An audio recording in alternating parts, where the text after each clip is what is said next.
ന്യൂസിലേക്ക് സ്വാഗതം.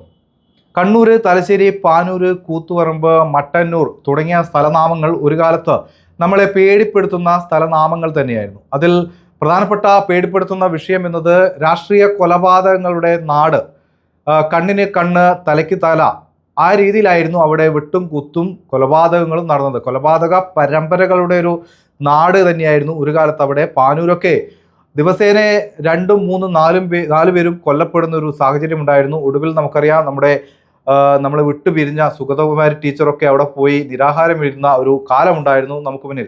അങ്ങനെ വീണ്ടും കണ്ണൂർ ആ രീതിയിലേക്ക് മാറുകയാണോ എന്ന തരത്തിലാണ് ഇപ്പോൾ ഈ നേതാക്കളുടെ ഭാഗത്തു നിന്നുള്ള വെല്ലുവിളികളും പ്രസ്താവനകളും കേൾക്കുമ്പോൾ നമുക്ക് തോന്നുന്നത്.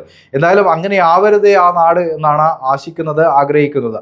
ഇപ്പോൾ പറഞ്ഞു വരുന്നത് MP ജയരാജനെ നമുക്കറിയാം. അദ്ദേഹം പലപ്പോഴും മൈക്ക് കിട്ടിക്കഴിഞ്ഞാൽ പലതരത്തിലുള്ള പ്രസ്താവനകൾ നടത്താറുണ്ട്. നേരത്തെ കോടതിയെ അധിക്ഷേപിച്ചതിന്റെ പേരിൽ, ജഡ്ജിമാരെ അധിക്ഷേപിച്ചതിന്റെ പേരിൽ, ശുഭൻ എന്ന് വിളിച്ചതിന്റെ പേരിൽ വലിയ വിവാദങ്ങളിൽപ്പെട്ട് കോടതി നടപടി നേരിട്ട ആളാണ് അദ്ദേഹം കഴിഞ്ഞ ദിവസം C സദാനന്ദൻ മാസ്റ്ററെ വെല്ലുവിളിച്ചുകൊണ്ട് ഒരു പ്രസ്താവന നടത്തിയിരിക്കുകയാണ്. C സദാനന്ദൻ മാസ്റ്റർ നമുക്കറിയാം, ഇപ്പോൾ അദ്ദേഹം രാഷ്ട്രപതി നോമിനേറ്റ് ചെയ്ത MP ആണ്.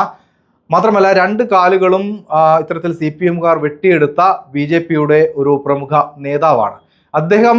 ഇപ്പോൾ ഈ കാലുകൾ വെട്ടിയതുമായി ബന്ധപ്പെട്ട കേസിൽ അദ്ദേഹം കോടതിയിൽ പോവുകയും അതേ തുടർന്ന് ഇപ്പോൾ CPM-ന്റെ നേതാക്കൾക്ക് ശിക്ഷ ലഭിക്കുകയും ചെയ്തിട്ടുണ്ട്. അവരൊക്കെ തന്നെ ഇപ്പോൾ ജയിലിലാണ്. ഇത്തരത്തിൽ ജയിലിലാക്കി അങ്ങ് വിലസിക്കളയാമെന്ന് കരുതേണ്ട എന്നാണ് സദാനന്ദ മാസ്റ്ററോട് MP ജയരാജൻ പറയുന്നത്. അതായത് കോടതിയല്ല, C സദാനന്ദ മാസ്റ്ററാണ് ഇവരെ ശിക്ഷിച്ചിരിക്കുന്നത് എന്ന രീതിയിലാണ് MP ജയരാജൻ പറയുന്നത്. അങ്ങനെ കണ്ണൂരിൽ വന്ന് വിലസാമെന്ന് കരുതണ്ട എന്നൊക്കെയാണ് MP ജയരാജൻ വെല്ലുവിളിയുടെ ഭാഷയിൽ പ്രസംഗിച്ചിരിക്കുന്നത്. ഇതിന് മറുപടി എന്നോണം C സദാനന്ദ മാസ്റ്റർ ഫേസ്ബുക്കിലൂടെ പറഞ്ഞിരിക്കുന്നു, ഭീഷണിയുടെ വാറൗലിയൊന്നും വേണ്ട, എങ്ങനെയാണ് ഞാൻ ഈ MP സ്ഥാനത്തേക്ക് എത്തിയത് എന്നും അദ്ദേഹം പറയുന്നുണ്ട്. ഈ ജയരാജൻ ഈ രാഷ്ട്രപതി നോമിനേറ്റ് ചെയ്തതിനെ കുറിച്ചൊക്കെ വിമർശനങ്ങൾ ഉന്നയിച്ചിരുന്നു. അതിനുള്ള മറുപടിയും C സദാനന്ദ മാസ്റ്റർ പറയുന്നുണ്ട്. മാത്രമല്ല, C സദാനന്ദ മാസ്റ്റർക്ക് മറ്റന്നാൾ BJP അവിടെ ഒരു സ്വീകരണം സംഘടിപ്പിച്ചിട്ടുമുണ്ട്.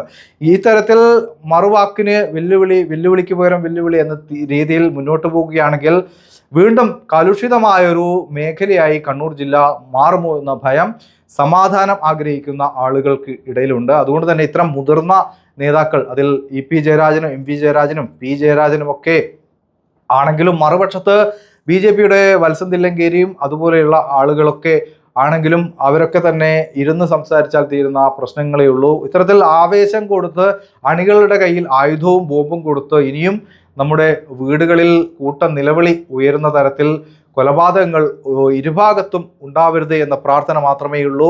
നേതാക്കൾ ഇത്തരത്തിൽ ആവേശത്തോടെ പ്രസംഗിക്കുമ്പോൾ അത് അണികൾ മറുഭാഗത്ത് ഏറ്റെടുക്കുന്നത് കൊലയുമായി മാറുന്ന ഒരു കാലം കണ്ണൂരിനുണ്ടായിരുന്നു. ആ കണ്ണൂരിനെ വീണ്ടും തിരിച്ചു കൊണ്ടുവരാൻ ആരും ശ്രമിക്കരുത് മാത്രമേ പറയാനുള്ളൂ.